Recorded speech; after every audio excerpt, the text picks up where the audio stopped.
both of their names were Nick. So there Oh, that's was heartbreaking. like Smart Nick 1, Smart Nick 2, and then there was me. I was like the other Nick that was not smart. Is imposter syndrome real, or is it just something that software engineers have made up? Do we just talk about it to try and deal with some of the problems we have and make explanations for things that don't really exist? Hi, my name's Nick Cosentino, and I'm a principal software engineering manager at Microsoft.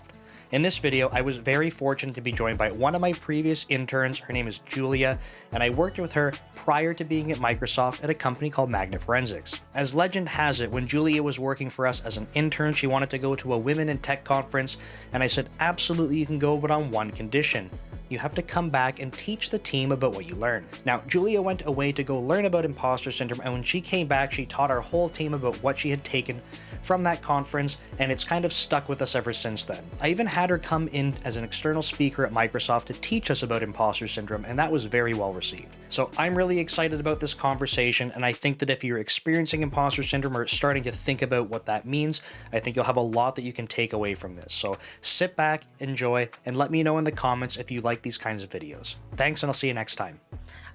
Yeah, so I started on our Certify team. So that's the app that like internet technicians will have, and like when they set up your Wi-Fi connection, they like certify that it's the best. So they go around your house and check like if you have any dead spots or like where you should put mesh pods and stuff like that.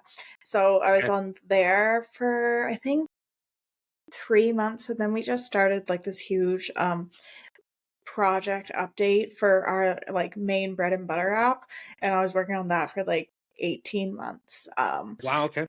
Yeah, it was a huge overhaul. I called it the Yassification. We really wanted to get that out there, and now we're like finally in the release phase, so I'm like so happy to like Cool. see it like go into customers' hands and hearing good stuff about it. Thank God. Yeah, that's, I mean, after that long too, like it's definitely good to have some feedback. Did you guys have to do anything? I'm trying to think. It's like an app, right? So did you get to do any type of like user feedback testing along the way? Because with live services, it's easy. You can like A/B test, but if it's an app, like, did you have that luxury?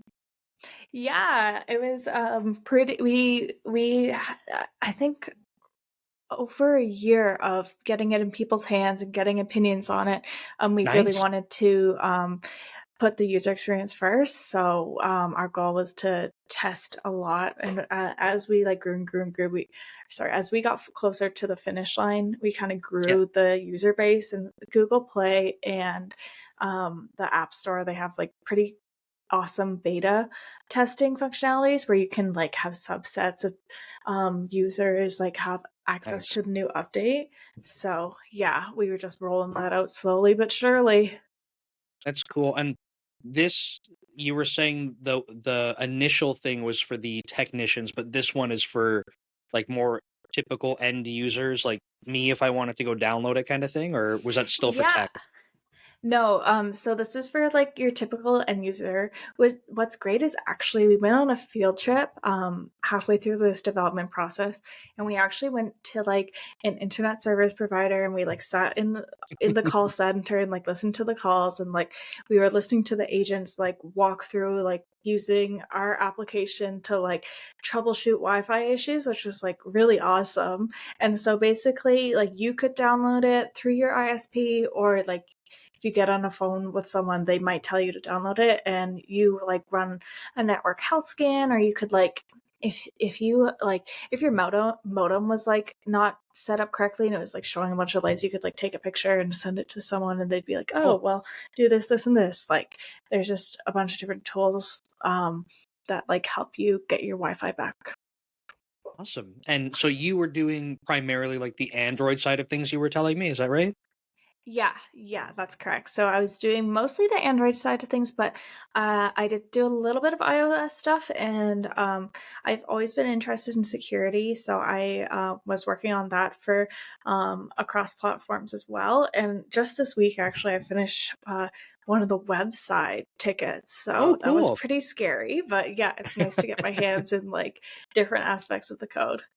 Right. So do you think maybe going forward, like, is your goal to spend maybe more time on different, like, maybe kind of moving on from some of the Android stuff, or maybe keeping the Android stuff some of your core, but trying to, I don't know, get your hands into some of the other pieces, whether it's iOS or web development?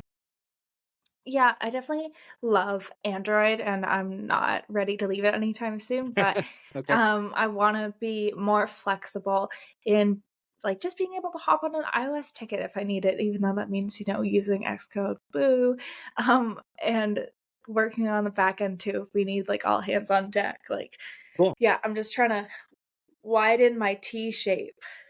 Right. Yeah, no, that's a great reference. I think one of the things that I try to, like, when I'm talking, especially with, like, say, more junior software engineers and stuff, or people that want to get into software engineering, it's like, what do I focus on? Like, tell me the best language and like the best thing I can. I'm like, there's no best. Like, um, and where do I start? And I'm like, I don't know what you even want to build, but trying to get some type of time to work on something. Like, try it out, see how it feels.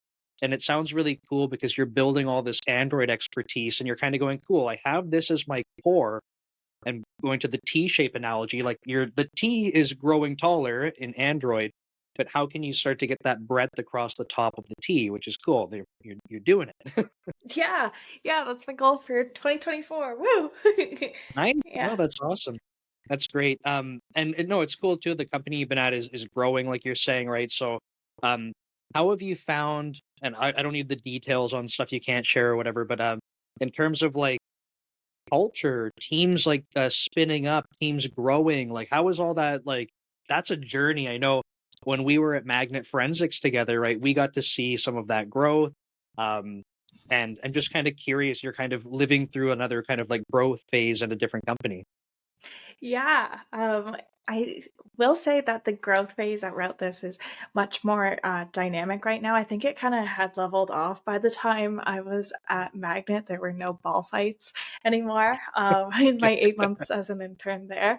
But Route This has been it's been a really interesting journey. I've gone through a couple like they're just really growing as a company. So instead of I joined at the end of the startup phase, and now uh, I forget the corporate lingo for it, but we're not a startup anymore, and we're Right. just like we have our sea legs, and we want to keep this ship sailing.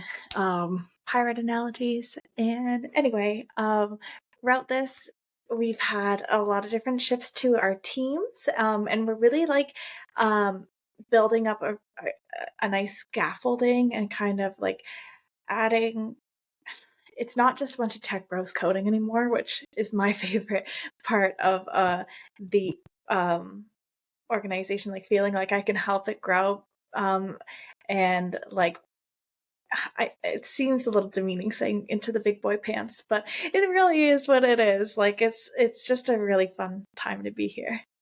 Well, that's cool. Like, so you're noticing, I know they use like the tech bro analogy, but like you're kind of seeing things mature and start to stabilize and form to be a little bit more structured at this point. Is that fair to say? Thank you so much for summarizing exactly what I tried to say. You're like No, I my just personal chat GPT. How do I say this succinctly?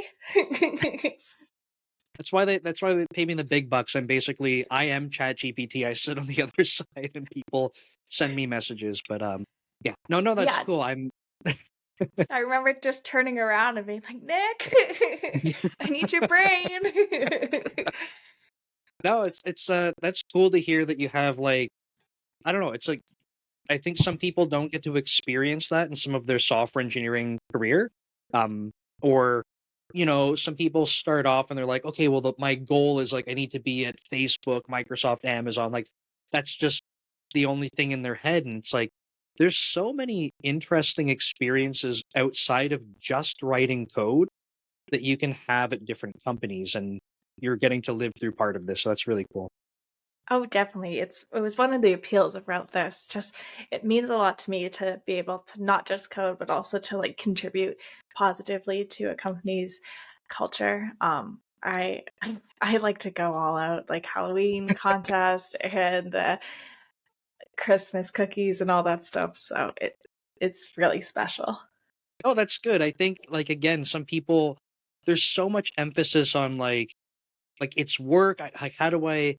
I don't know, it's like a be all end all, like how do I like master my career? And it's like you got to remember that you're going to be at work for a large portion of your life, and if you're not enjoying it and finding other ways to like, I don't know, just like be happy, like it's not going to be a great journey, right? Like all this hyper optimization about like how many elite code problems do I have to do, and like I don't know, just I think some people end up missing the mark, and it's like, you know, how can you get more out of like your time at a company and enjoy it more? I totally agree. I was just gonna add, one of my favorite parts about um, joining a bit of a smaller company is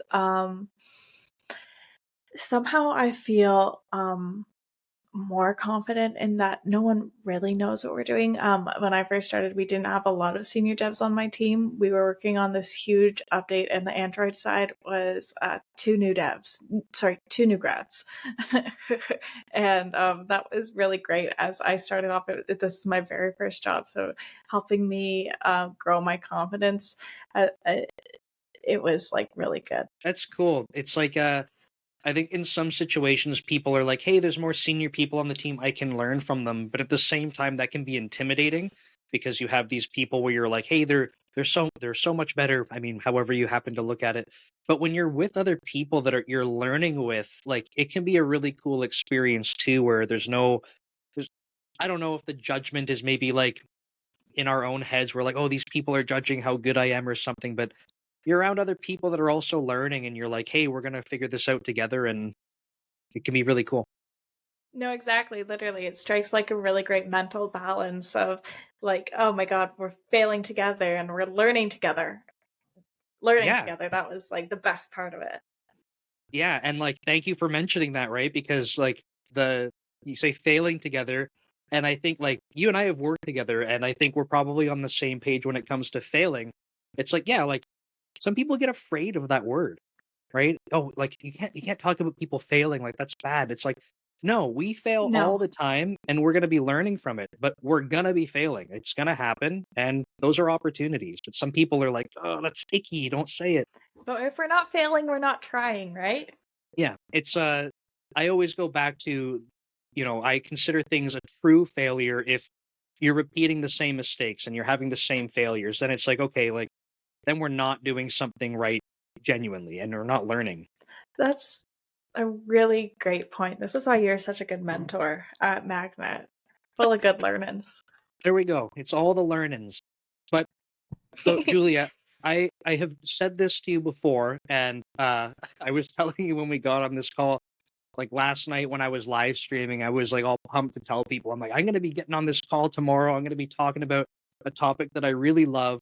And I think, to be totally honest, like I think you kind of like kickstarted that for me back way back in the day when we were working together, because I was aware of this concept, but I don't think that I really realized the impact of it. And that's one of our favorite topics, imposter syndrome. So I wanted to be able to pick your brain Woohoo! about imposter syndrome. I wanted to put you on the spot to talk about it and share all your thoughts, and then I can ask you questions. I don't even know where to start. I know you have tons of different thoughts and opinions about imposter syndrome, different experiences sharing that with people. Um, Maybe I can turn it over to you if you're comfortable, and if you want to kind of, start where you usually start when you're telling people about what imposter syndrome is and why it's important for us to talk about. Yeah, I totally will. I was reflecting on this earlier today. I was so happy that we had this chance to give this talk because, like, sorry, it's not a talk. We're having a conversation, and But it's you're like, educational, so yes. it's we're doing learnings together, and That's right. I really attribute you to my like fascination with imposter syndrome because you were my manager at the time that I went to CAN-CWIC, the Canadian Convention of Women in Computing, and it really helped kickstart that conference helped kickstart my fascination with imposter syndrome. Uh, as you know, I was tasked to create a presentation for the all boy team when I got back. That's Well, right. what I learned. And this was like my biggest takeaway. And I just remember being like 20 years old in this room full of you guys are such brilliant devs, and I learned so much from you during my internship. And saying to your faces during the very first iteration of my talk, yeah, I've never felt imposter syndrome. And I remember one of our coworkers saying, "Are you sure about that?" I was probably feeling it at that moment, standing in a conference room in front of you all. But that's neither here nor there. Yeah, it's I'm gonna start with what I usually say, just so that we're all on the same page. Maybe you need Sure. a refresher, maybe I do. Imposter syndrome, it's this phenomenon that's felt by a wide variety of people who work in a wide variety of fields, but it's not something people other than you or I really talk about. But it's like this persistent inability to believe that your own success is deserved or has been legitimately achieved as a result of your own effort or skills. So, you think you're a fraud who doesn't actually belong in some place or some role because you can't see you've earned your spot at the table, even though you absolutely have. Like me standing in a conference room in front of five guys talking about what I learned at a tech conference. Yeah. Yeah, and would you say a lot of it is like a self-confidence, self-esteem type of thing? Like, would it be rooted in that kind of context, or do you have a different perspective on maybe like the root of what imposter syndrome is? No, I definitely think it's all up here in your big Mm. beautiful brain, and I believe that's another reason why it's not talked so much, because while thankfully subjects around surrounding mental health and mental well-being are becoming less taboo, but it's still very difficult for people to talk about them and find the words for them, I find. So Right. yeah, it's definitely all up in your head. Um and sorry, I have so many thoughts about this subject. I love talking about it. Um, it's just like all the thoughts are coming to the forefront, but it's it's about your relationship with your success and your achievements. Oh, my Italian's coming out. And how you perceive yourself. It's this phenomenon that's born from like comparing yourself to others. Right. Um, and so it definitely has to do with all that mental like comparison and self-negativity and all that. Right. So I've been hearing more recent. This is like one of the things that unfortunately happens when I start posting more stuff on the internet. But some of it's like, I mean, majority of the time, I'm very happy with getting responses and feedback and seeing different perspectives. But this is the first time recently in the past couple months where I've been seeing people basically saying things along the lines of like imposter syndrome's not real. And if you're, I'm waiting for you to get triggered. I want to watch the response in your face. If imposter syndrome's not real, if you're experiencing imposter syndrome, or like air quotes imposter syndrome, it's because you are an imposter. You don't actually have skill. I had someone respond to me recently and say that they don't think that any true leaders actually experience imposter syndrome. And I start to hear some of this stuff, and you're the first person I think about. I'm like, how would Julia respond to this? Because I have some choice words, I think, but like, I know that you think a lot about this stuff because you talk about it, and like you have put a lot more effort and thought process into this than I probably ever have. So I'm curious, when you hear stuff like this, like what comes to your mind when someone says imposter syndrome's not even real? Like that's fabricated. Okay, straight up, the first thing that came to my mind is like, have you ever worked a retail job and your coworkers, there's like some people who like they're a lifer. Like, this is just a stepping stone for you in your Mhm. career path, but they are just like, it's like, how do you still have a job? How are you working here kind of thing. And Right. they have the audacity to turn to you and say, like, nothing would be done without me here. Like, I hold this place together. Like, that's what I Right. think of when, like, what did you say? No real leader. No real leader. No, sorry, that the phrase you said that sparked that in me was, if you feel like an imposter, it probably is because you are You one. are? But Yeah. sometimes the people who don't belong think that they are like the keystone to an organization. It's Right. just, it's all to do like with what's in your head. And I believe, like, I was 20 and I was like, I've never had imposter syndrome. Like, and I totally had. It's just, maybe it's just not a feeling we know what to put words to or want to admit to ourselves, or especially in like the shield of a computer screen saying, oh, you can't feel imposter syndrome if you're a real leader, like, blah blah blah blah. Like, I think it's so ironic, and kind of like strengthens my point that it's just like not talked about and not well understood, and that's why we need to talk about it. Right. It's almost like, if you have imposter syndrome, that's clearly a weakness. Like, clearly only weak-minded people that aren't in a position of any success, only those people would ever have imposter syndrome. And it's like, Absolutely. uh, Absolutely not. I know, right? so I think, like, when we've talked about imposter syndrome, like, and you can chime in on this, and if you have different perspectives or want to elaborate, but it's like, you talked about, it's this kind of relationship with your success, right? So your kind of skill level, your success, how you're comparing yourself to others. Something that seems to come up is like, okay, I have a couple different directions I could and want to go with this, but one thing is, like, you had said, hey, it's not, it's a kind of all industries, it doesn't matter, but why is it so prevalent with software engineers? Why does it seem like, if it is going to be talked about, it's software engineering? It's not like, I don't hear people talking about, I'm going to be I don't know, an accountant and I have imposter syndrome. I'm not saying it doesn't happen. I don't hear other crowds of people talking about it. Do you, or do you feel like it is more focused on, like, software engineering? No, I don't hear a lot crowds of other people talking about it, and I do think it's quite focused on software engineering in particular. I think our field is just more prone to it.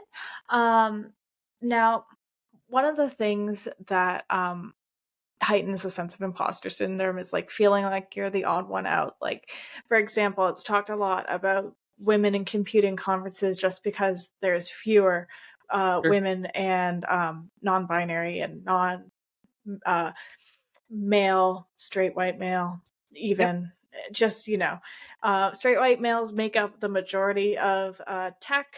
And so the people who don't look or feel like that, um, they have less people to compare themselves to. And there's more doubt. When you stick out like a sore thumb, you kind of wonder if you even belong there in Right. the first place, right? But I was thinking, to your point, it's not only like non-male people who experience imposter syndrome in tech, but like, I want to like talk to you, like, do you remember in like high school or university computer science classes there's always like one guy who's just a tech god?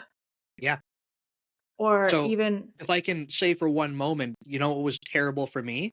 In the what? University of Waterloo, the Oh top god. two people in my class that always had perfect marks, both of their names were Nick. So there Oh, that's was, like, heartbreaking. Smart Nick 1, Smart Nick 2, and then there was me. I was like the other Nick that was not smart. So I had that through all of university. Like, But you that's went to UW, so you're definitely very, very smart. It's I just was like I was not the smart Nick, right? And I wasn't even the second smart Nick. I was just the other you Nick. were the third Nick.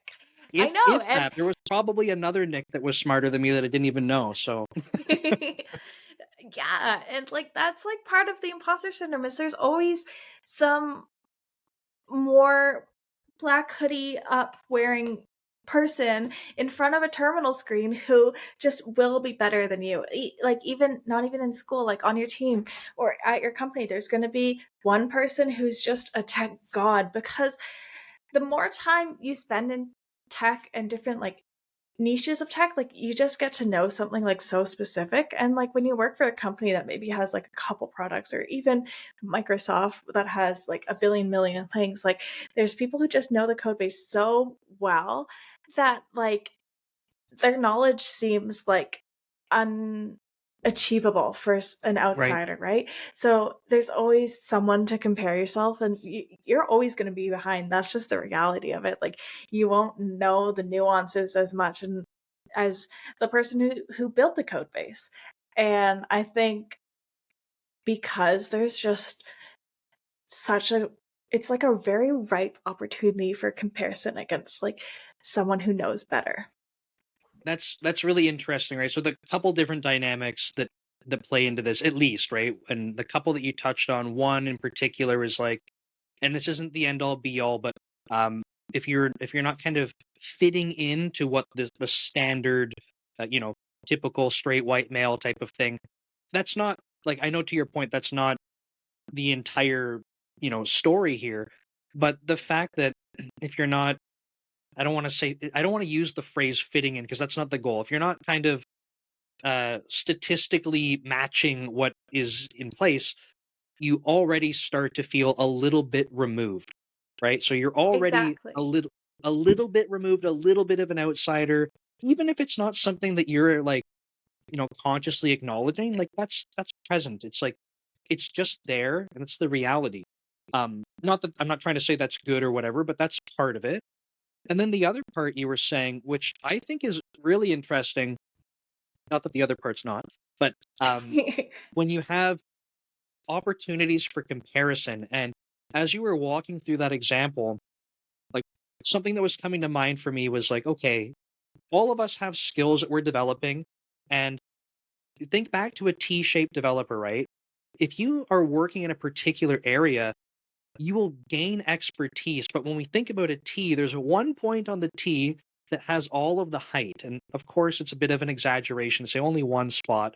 But truly, if you spend a lot of time in one area, you become an expert. And the more time you spend, the more expertise. Now, that's like one thing that you become an expert in. So if you go looking at anyone else with any skill, suddenly you're behind them because the depth of their tea in some other area is way greater than yours in something else. So you have so many opportunities where all these other people are just experts at things that you're not. And Exactly. that's kind of interesting because to your point, so many opportunities for comparison. Exactly. Yeah. And I really think that's kind of like imposter syndrome, gremlin's favorite little breeding ground, to like terrorize you in your little head. Yeah, that's so on top of that, something that I was thinking about because this has come up before, the comparison part I think is like that's super helpful to acknowledge. Um, do you think the fact that like software engineering itself is, I mean, predominantly people view it as like it's a very intellectual field. Like, probably if you don't consider yourself some type of intellectual, you're probably not really into software engineering. But not to say that other fields aren't intellectual, but do you think that that plays a role? Like, if um, I want to take something completely different, say like Do it. sports or something. If do you think that something like imposter syndrome would be as prevalent in sports that's more physical versus software engineering that's like a lot more, I don't know, more knowledge based? Like, do you think that that plays a role at all?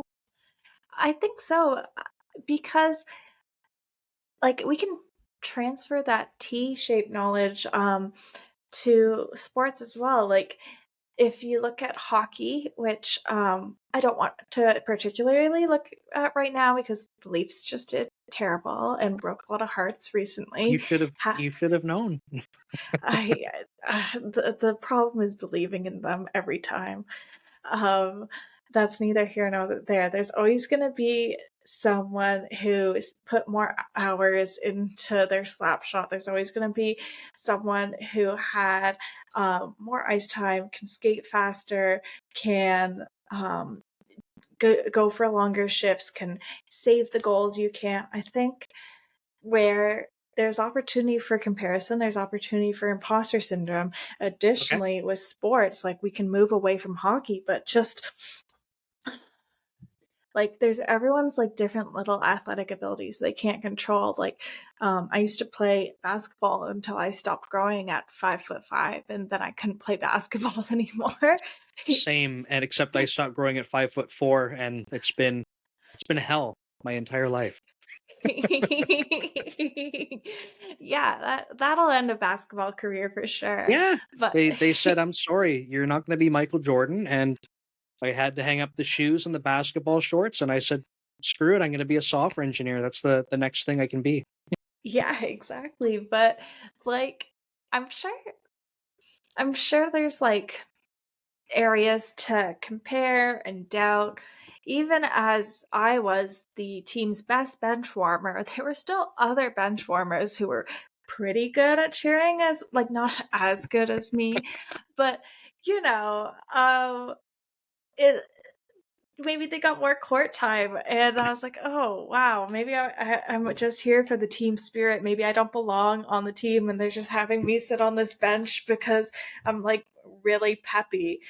Um, So you find like genuinely like the more opportunity for comparison, that ends up being the thing that drives imposter syndrome the most. And this is more of an opinion thing. I unless you have stats, is that kind of like what your perspective is on it? Absolutely. I think I had like numbers and like hard evidence eras ago. But I do have some fun facts that I can bring out. Cool. So, Yeah, yeah. um, when you have less peers to compare yourself to, you feel imposter syndrome more. So that's a really interesting thing because there's going to be less sports ball players at as you get like higher and higher in the sports ball ranks and leagues and whatever sports words there are. And so too, there are like a lot fewer developers in general, and especially in your sort of area of tech. So the pool of comparison gets smaller and smaller and smaller. I don't know if accountants necessarily compare themselves. Like I'm sure there's imposter syndrome in accountant life, and but I wonder, just are they going to feel the need to compare themselves? Do they have a bigger pool? Like if you're working at a big public tax firm, like I'm sure there's lots of examples of people who are doing better than you, but probably Sure. people doing worse too. I think it's easier to find a middle ground and therefore feel less like an imposter. But Okay. tech companies, unless it's like you working at Microsoft, and again, Microsoft is like, it's like the NHL Pro League kind of thing, where you have to compare yourself against a bunch of top dogs. So it's still like you're comparing yourself against higher creme de la creme of people. So Sure. that could heighten sense of imposter syndrome. But like me at a small little company, like there's few people to compare myself to. I think it would be easier to feel imposter syndrome if I didn't actively fight it. Interesting. And so I want to touch on this point a little bit because it brings me back to the comment I mentioned earlier that came in from the internet that was leaders, a real leader wouldn't feel imposter syndrome. And this person went on to say that they're like, some CEOs aren't even leaders. And I'm like, okay, sure. Like I mean, leader is up for discussion about what that means. But what you had said was the sort of the fewer peers you have. Like, so if you're getting promoted and getting into like a higher part in your career, you will have fewer peers by definition, right? Like not everyone is going to be the CEO of a company. It just Absolutely. it just doesn't work. Um, maybe it does, but I think it's impractical. So um, the higher up you go, the fewer comparisons you have to make. So almost by definition, the more I think this is a stat that you probably have, but like the more successful you are, the more likely it is that you continue to experience imposter syndrome. Is that correct? Oh yeah, I have a whole little slide about that. In my little slideshow, I go on and on about it. Yeah, exactly. There's less people to compare yourself to. Hashtag it's only at the top, and the people you can compare yourself to are also super successful. And there's also a higher chance that you will feel alienated in some way because Mm, there's fewer people, so there might be fewer people like you, and that alienation, as we kind of touched on, also can contribute to imposter syndrome because you just wonder, do I even deserve to be at the chief table anyway? that's really interesting. I'm gonna share something I don't think I've said out loud, and this is gonna be on the internet. So I think I've told a couple of people this in different conversations, like kind of in not quite in passing, because this has to come up in a relevant point. But um, I want to bring up the whole like, you made a joke. Like, you went to the University of Waterloo, though, right? So like you must be smart to be there. So the thing that I want to share is like when I reflect to my classmates or even some of the people I live with in university, um, like I look at what some people have done and I go, man, like, did I blow my career? Like, I don't want to say that I mess up my life because that's like I'm happily married. It's not fair to say that strictly on the career side of things. I go like it's almost like where did I go wrong? Because what like one of my roommates, his name's Stephen Lake, he founded Thalmic Labs. It was later turned into North, that later Google bought. So I'm like, Oh I my had a roommate god.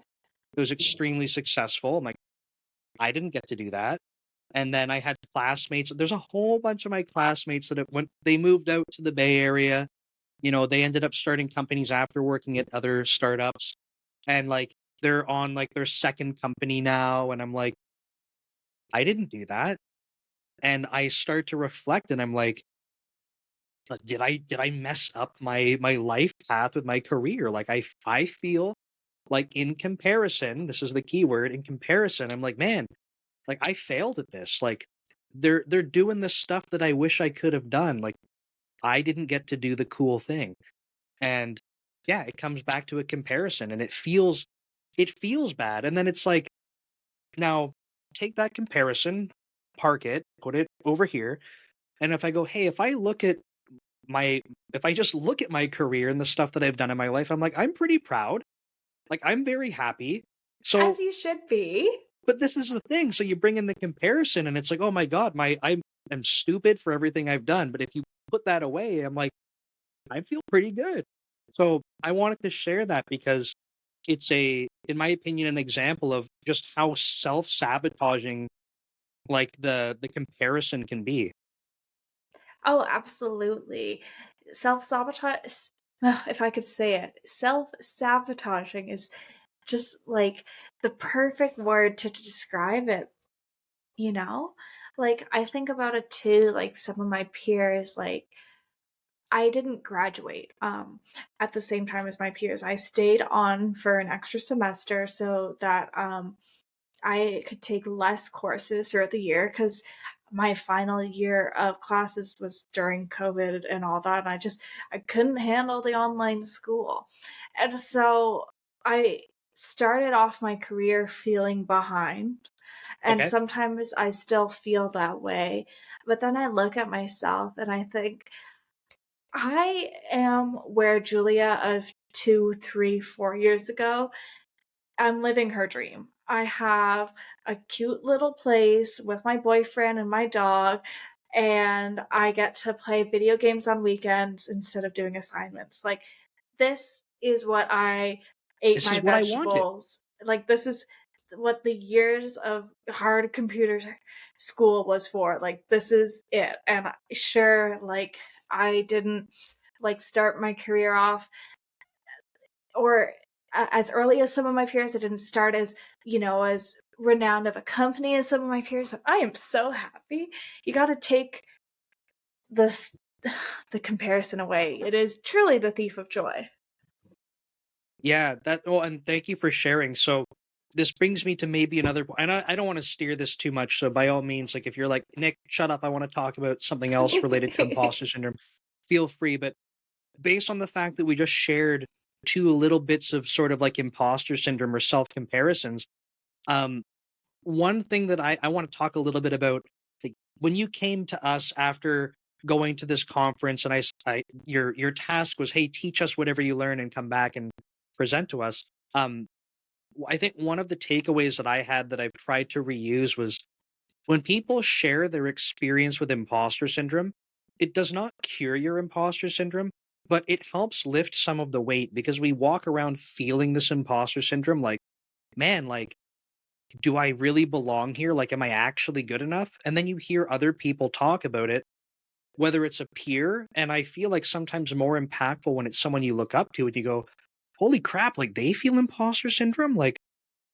maybe Hmm. it's not so bad. Like, I mean, it doesn't fix it, but what are your thoughts on different ways that people can, I don't want to say cure it, fix it, but like help live with it, improve their relationship with imposter syndrome? Well, group lamenting like we just did, like getting it off our chests, I think that truly is like really impactful, like especially with your coworkers or the people, classmates, just people who are in a similar situation as you, but there's and not I can't say just stop comparing yourself to others because that's impossible, Sure. but remembering, hey, let's take a step back, like let's reflect on like how I think my life has gone, not how much worse I've done to others, or worse words, not how much worse I've done than others. Yeah, um yeah. all that fun stuff. But yeah, like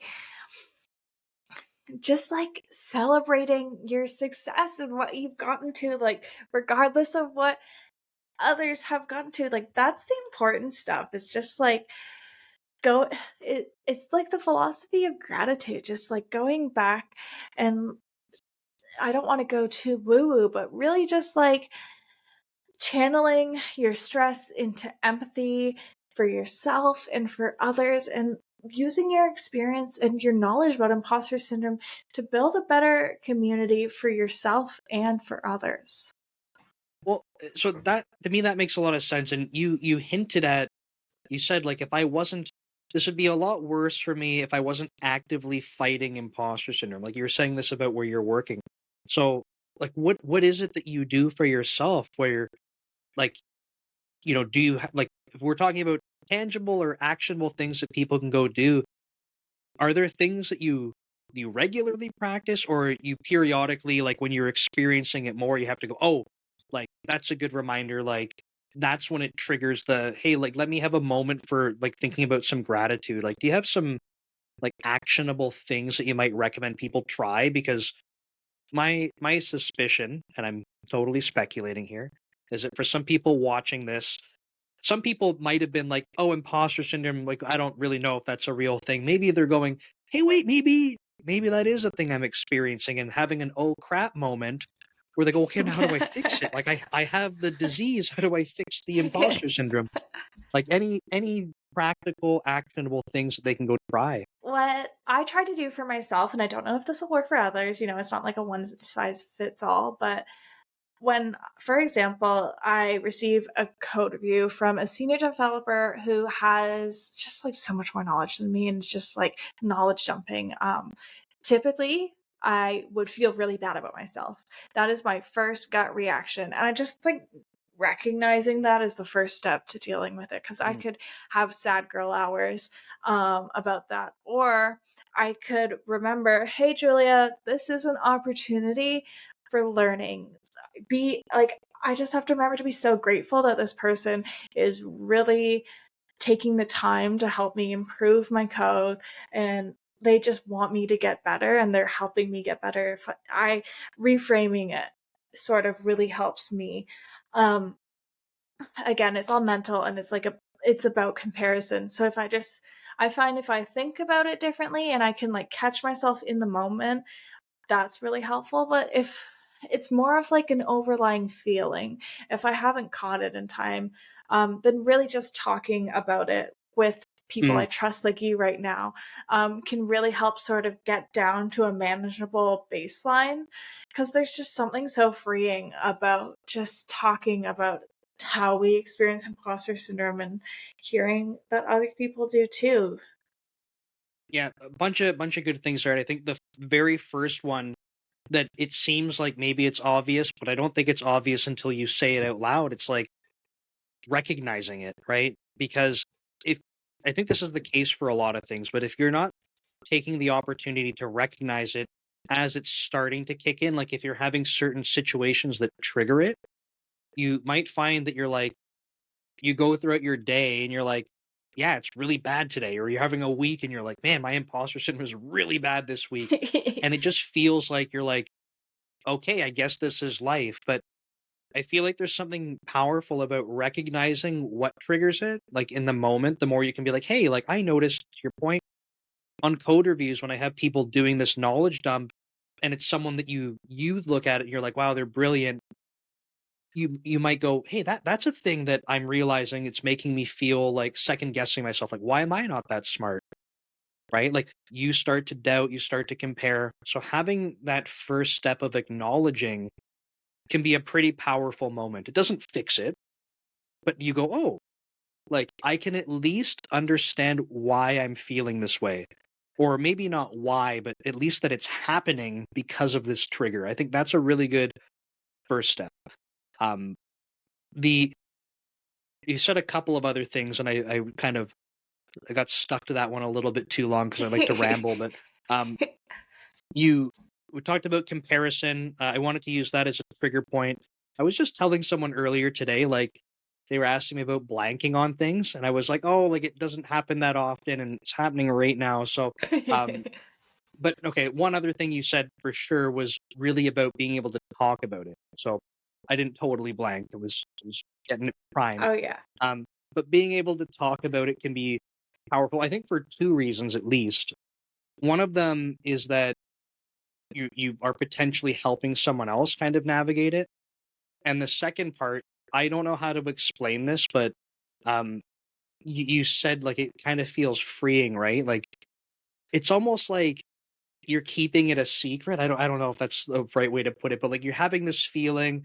It feels like you don't want other people to know, but when you say it, you're kind of like, wow, like that feels good. Like it feels good to not have to hold that in.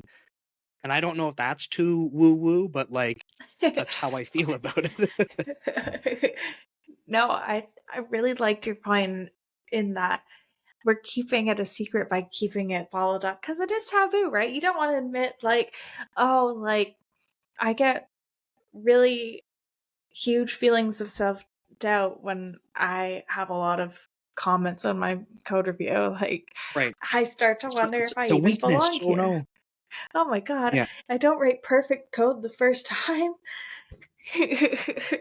Yeah. Yeah. And like I think you were kind of saying this earlier too, right? Like this can look different for everyone. So having that acknowledgement about the triggers can look very different. Maybe someone else watching or listening to this, they're like, that doesn't happen to me on code reviews. And it's like, okay, yeah, like tell me about the last design document you put out and people grilled. And you're like, oh, like Yeah. that last presentation you gave, right? Oh, yeah, I bet that was perfect. And then all of a sudden it's like, wait, you're thinking through watching someone else do a presentation and it was so good. Like, is mine that good? Oh, no.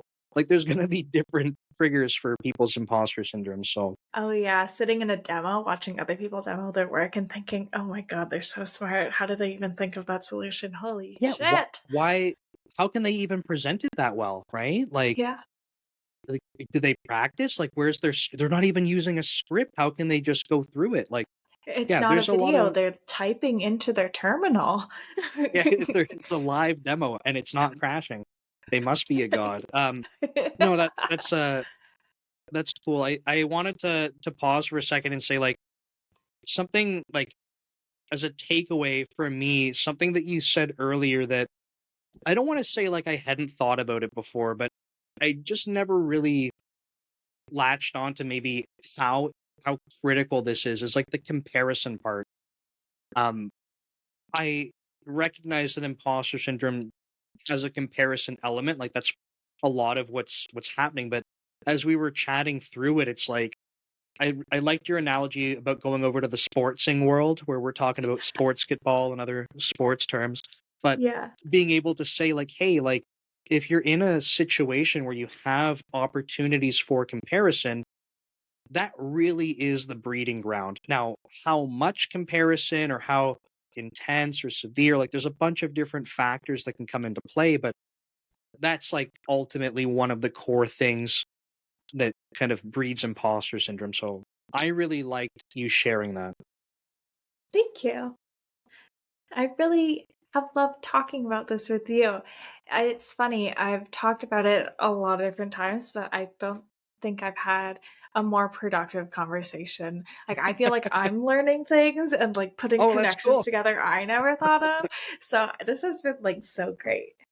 Awesome. I will I know it's been a while. I had you speak at Microsoft as an external speaker, and people loved that conversation. They thought that was great. So I might bother you again to try doing a presentation on it because I think like I said, people really loved it. But Julia, I know that you were telling me the other day that like social media is a thing you're kind of removing yourself from, but I like to make sure I can ask people that are on and kind of sharing their perspective and stuff. Do you want anyone to get in touch with you? Are there places where like you're like, hey, I might be speaking at something or involved with something that you want people to be able to have awareness of? And it's okay to say no. I just want to make sure you have an opportunity. Thank you. I'd say proceed with caution, but probably LinkedIn is Okay. the most likely place you'll find Okay. me and Would you like me receive to a include response. would you like me to include a link that I can put with the video, or do you want me to omit that? No, that'll be fine. Okay. Just I I just want to can't make sure that guarantee a timely response. I think when that's did cool. you message me about this 2, 3 months ago? No, that's cool. I'll make sure to do that then. But I wanted to say thank you so much. I mean it genuinely when I say last night when I was talking about this, I was like I was getting excited and having to be like, okay, settle down. You haven't had the conversation yet. So um I just think it's so important for people to have awareness of because it's so easy to keep pushing away and being like either denying that it's a real thing or just kind of living with it and being like, I guess life sucks. But like it's not that there's a cure for it. It's not that you can just snap your fingers and it goes away, but I think the more things that you can try in action make it better. I totally agree, Nick. I couldn't have put it better myself. I think you probably could have. I bet you could have. But It would have been more wordy and less concise. well, I was practicing that one a little bit. But no, Julia, thank you so much. I really appreciate the time, and I will try to make sure that I don't just keep bothering you to talk about imposter syndrome. I'll have to pick your brain about some other things in software engineering too. So thank you very much.